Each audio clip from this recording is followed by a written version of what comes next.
Ladies and gentlemen, welcome back to yet another video. Welcome back to Under the Radar. Yes, guys, I will still do these series, man. If you guys want me to do more series like describing teams besides players, comment down below.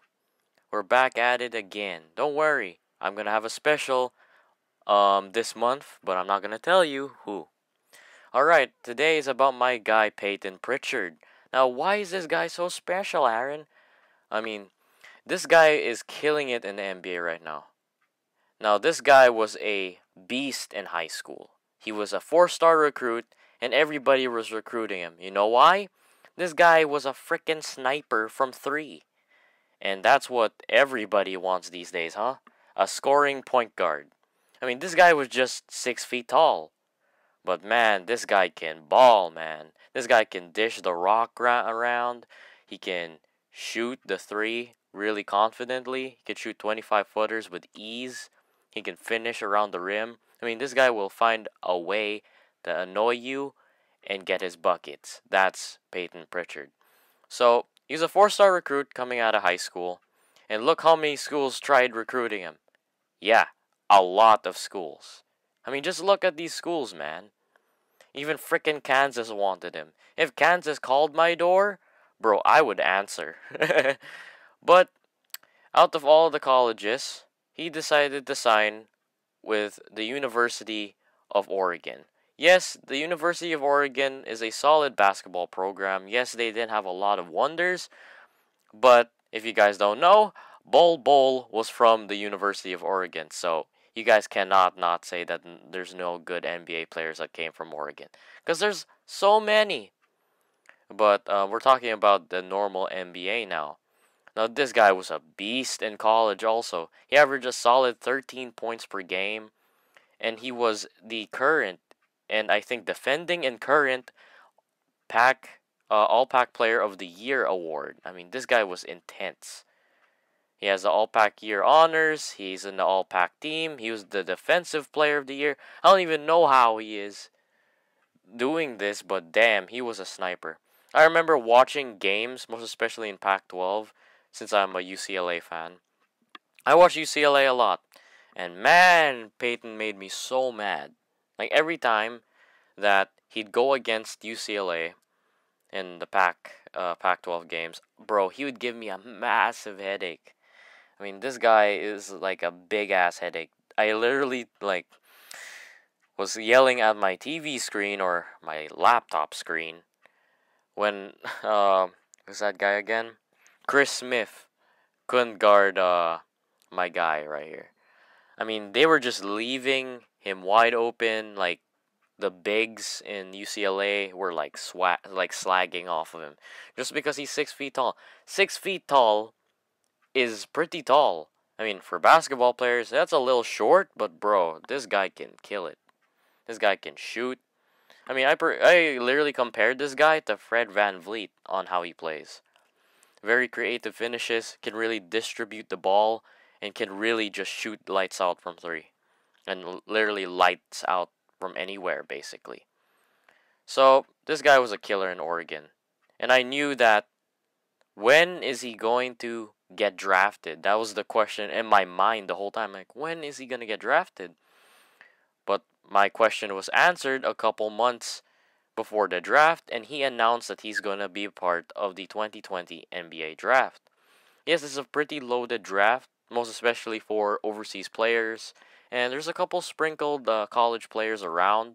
I really wanted to cover Payton earlier, like maybe season 1, but I just didn't have the time, since I had to cover the top 5 and many other people. Now, he was selected by the Boston Celtics in the first round in the 2020 NBA draft, and he is the 26th pick in the draft. As soon as he got selected, my guy started balling out. His first amazing performance was against the Philadelphia 76ers. Yes, mind you, this is a preseason game, but this guy was just feeling it out in the NBA. He scored 16 points in his first NBA game. Well, it's preseason, but it's the NBA. Now, The current struggles of the Celtics is, yes, they were loaded in small forwards and they were decent in the bigs, but there's one thing that the Celtics really suffered in is the guard position. Yes, they have Kemba Walker, but after Kemba Walker, is there anyone else can score aside from Kemba Walker as a point guard? No. Well, that's why the Celtics had almost no choice in signing Jeff Teague since the Wolves didn't really want him anymore. I mean, the Wolves don't want him anymore. He was very unhappy with the playing time he had in the Wolves, so they gotta get him. So they got Jeff Teague. They signed Jeff Teague so they can have a backup point guard, and they also got Payton Pritchard. I mean, it's always important to me in a NBA team to always get a scoring backup point guard because that's gonna be really useful. If you guys don't believe me, here you go. You got the Toronto Raptors backup point guard, like I said earlier, Fred VanVleet. That man's a killer. Mr. Li Ning, Fred VanVleet. 20 points a game. And then my guy Alex Caruso, backup point guard. Talon Horton-Tucker, backup point guard. I can go days on days on days to tell you guys how much backup point guards are in NBA that are amazing at scoring. I mean, the only advantages that these backup point guards have on Pritchard is definitely height and a little bit more wingspan.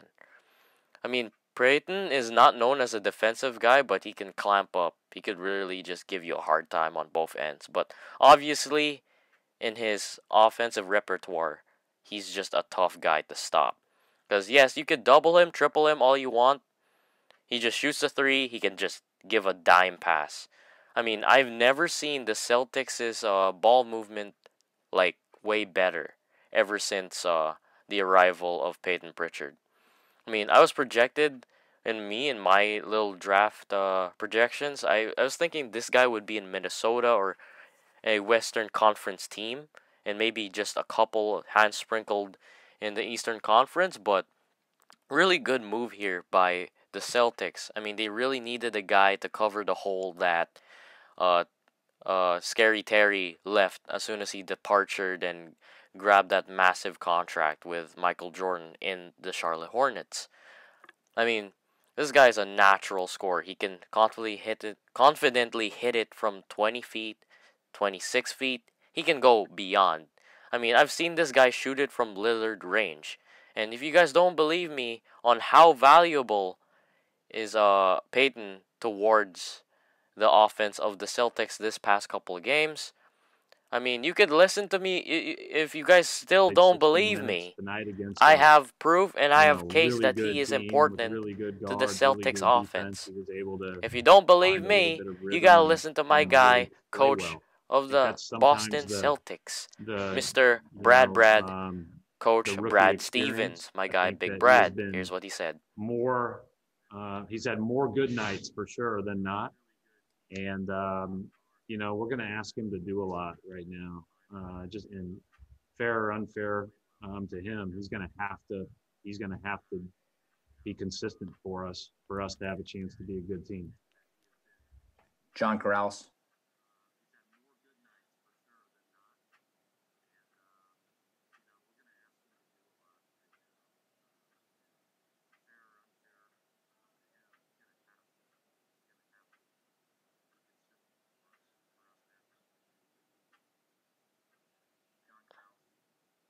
You heard it first, guys. You heard it from me, and you heard it from Coach Brad Stevens. He said they're gonna lean in and give Payton more pressure. But the good thing about that is, will he excel under the pressure? But so far, at the small sample size we've had so far in the season, Payton Pritchard has been amazing for the Celtics. Like, absolutely golden.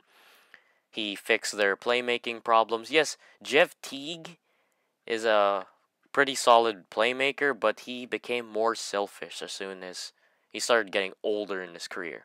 I mean, he's the type of guy that would call a screen, use the screen, and then just shoot his own shot. He'd maybe pass it every 4 to 5 plays. I mean, he's just a bit selfish. He thinks that he'll forever be a starting point guard, and that's why he had so much issues in Minnesota, saying that he's better than Derrick Rose. And guys, Derrick Rose, Derrick Rose ain't as good as his MVP form, but hey man, Derrick Rose is still amazing player off the bench. He's absolutely amazing. I have not much but respect for Derrick Rose. Now, let's see. Let's see on how good the Celtics are this season. And I hope you guys enjoyed today's video. This is just a short little summary that I can give you guys about my guy Payton Pritchard. I mean, this guy's just a monster, man. I can't wait to watch him. I love playing with him in 2K. And the fact that he's using his 16 minutes per game at a very high level is just very, very impressive.